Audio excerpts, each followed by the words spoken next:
Hello சொந்தங்களே, அஸ்ஸலாமு அலைக்கும். எல்லாம் எப்படி இருக்கீங்க? நம்ம ஃபேன்சி கிச்சனில் கோதுமை புரோட்டாவும் வெஜ்ஜு குழம்பும் பார்ப்போம்.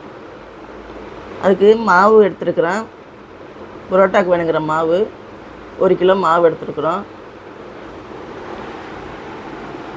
1 கிலோ மாவு எடுத்துகிட்டு உப்பு போட்டுக்கலாம், தேவையான அளவு உப்பு போட்டுக்கலாம். ஒரு 1½ ஸ்பூன் சர்க்கரை போட்டுக்கலாம். கொஞ்சம் எண்ணெய் ஊற்றிக்கலாம். அதில்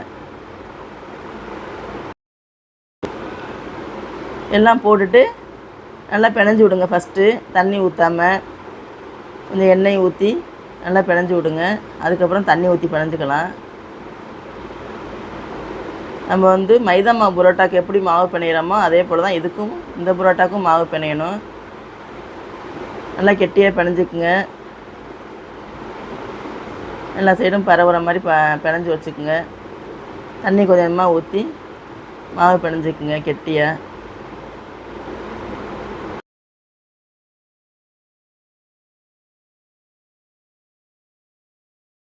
பாருங்கள், இந்த மாதிரி நல்லா கெட்டியாக மாவு பிணைஞ்சி வச்சாச்சு. ஒரு அரை மணி நேரம் ஊறட்டும். நம்ம குழம்புக்கு வேணுங்கிற காய் எடுத்துக்குவோம். ஒரு 100 கிராம் பீன்ஸு, 100 கிராம் கேரட் எடுத்துருக்குறோம். உருளைக்கிழங்கு 100 கிராம் எடுத்துருக்குறோம். பட்டாணி 100 கிராம் ஊற வச்சுருக்குறோம். இப்போ வெங்காயத்தை நறுக்கலாம். ஒரு 2 பெரிய வெங்காயத்தை நான் அறுத்து போட்டுட்டு சின்ன வெங்காயம் 100 கிராம் எடுத்துருக்குறோம். 2 ஒன்றா போட்டு மிக்சியில் போட்டு தட்டிக்கலாம். 1-2 தட்டி வச்சுக்குவோம். தேங்காய் ஒரு அரை மூடி எடுத்துருக்குறேன். அரை மூடி தேங்காய், கொஞ்சம் மிளகு ஜீரகம் போட்டுக்கலாம். அரை ஸ்பூன் சோம்பு போட்டுக்குவோம். ஒரு கைப்பிடி அளவு கடலை போட்டுக்கலாம். நடக்கடலை ஒரு கைப்பிடி அளவு கடலை போட்டுக்குவோம். அதை நல்லா ஃபைன் பேஸ்ட்டாக அரைச்சிக்கலாம். இப்போ இதை பாருங்கள், இந்த மாதிரி அரைச்சாச்சு. இப்போ நம்ம தாளிச்சிக்கலாம்.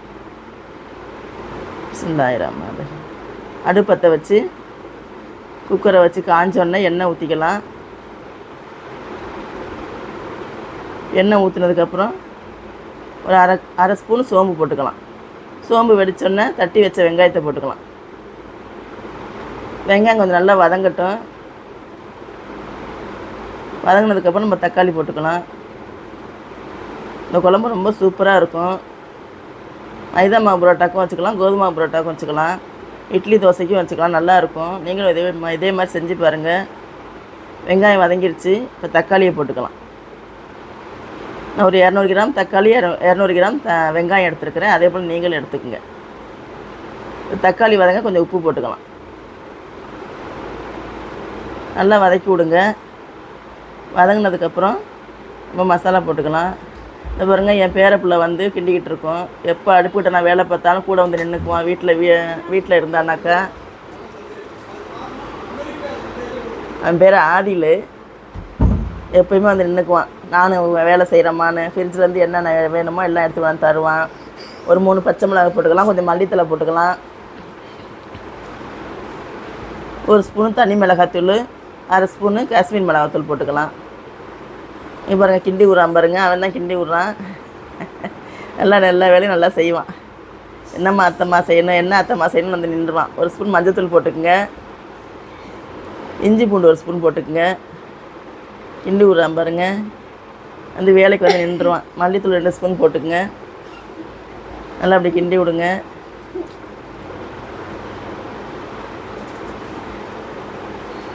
எல்லாம் போட்டு நல்லா கிண்டினதுக்கப்புறம் நம்ம எடுத்து வச்சுருக்க காயை போட்டுக்குவோம். மசாலா நல்லா வதங்கிருச்சு. எல்லா காயும் போட்டுக்குவோம். பட்டை மிளகாய் தூள் ஒரு அரை ஸ்பூன் போடுறேன். அதையும் நல்லா போட்டு கிண்டி விட்டதுக்கப்புறம் காய் போட்டு அரைச்சி வச்சுருக்க தேங்காய் ஊற்றிக்கலாம்.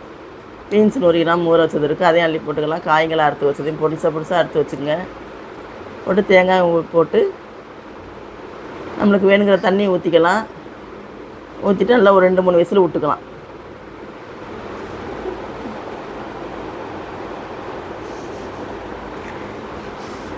இதே போல் நீங்களும் உங்கள் வீட்டில் செய்யுங்க. சூப்பராக இருக்கும். நைட்டு டின்னருக்கு குழம்புக்கு தேவையான உப்பு போட்டுக்கலாம். உப்பு போட்டு நல்லா கிளறி விட்டு 2 விசில் விட்டு எடுத்துக்கோங்க. குழம்பு ரெடி ஆயிரும் சூப்பராக. நம்ம அடுத்தது புரோட்டா போடுவோம் எப்படின்னு. இது விசில் வரட்டும்.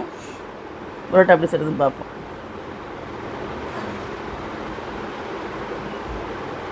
பிஸ்மில்லாஹிர்ரஹ்மானிர்ரஹீம். மாவு நல்லா ஊறிடுச்சு. மாவு எடுத்து உருண்டை போட்டுக்கலாம். இதே போல் புரோட்டாக்கு மாவு எடுக்கிற மாதிரி எடுத்து நல்லா உருண்டை போட்டுக்குங்க. இங்கே பாருங்கள், எங்கேயே வந்து நின்றுக்கிட்டான் பாருங்கள். நான் தேய்க்கிறேன் அத்தம்மா இங்கே உருண்டையெல்லாம் எண்ணி வைக்கிறாரு. கூட இருந்தே நல்லா ரொம்ப ஹெல்ப் பண்ணுவார். லீவ் நாளில் இருந்தாக்கா ஸ்கூல் நேரம் வேலையாக இருந்தால் ஸ்கூலுக்கு வேலையை பார்த்துருவார். நல்லா படிப்பார். தேய்ச்சி தரேன், உருண்டை போடுறேன்னு நிற்கிறான் பாருங்கள் பக்கத்துலேயே. உருண்டையெல்லாம் போட்டாச்சு. நம்ம தேய்ச்சிக்குவோம். புரோட்டாக்கு தேய்க்கிற மாதிரியே, மைதா மாவு புரோட்டாக்கு தேய்க்கிற மாதிரியே நல்லா தேய்ச்சி மாவை சுருட்டி வச்சுக்கோங்க. இங்கே பாருங்கள், இதே மாதிரி சுருட்டி வச்சுக்கோங்க. எல்லா மாவையும் சூப்பராக ரெடி ஆயிரும்.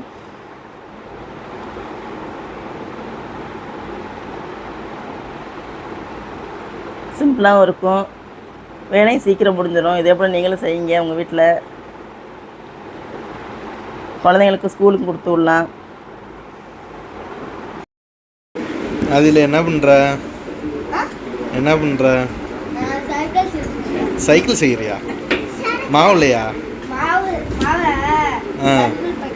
மாவை சர்க்கிள் பண்ணுறியா?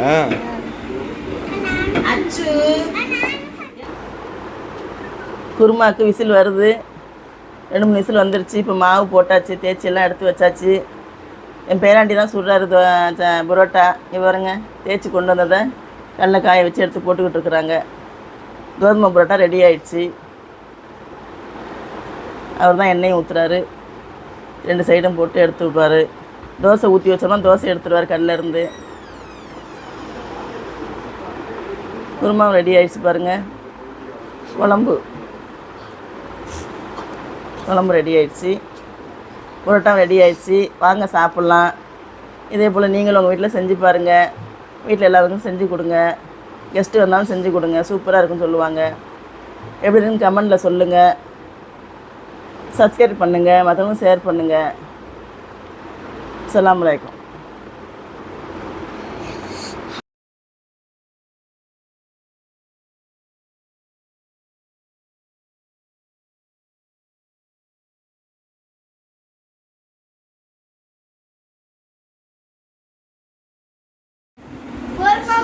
Ready, kurma ready.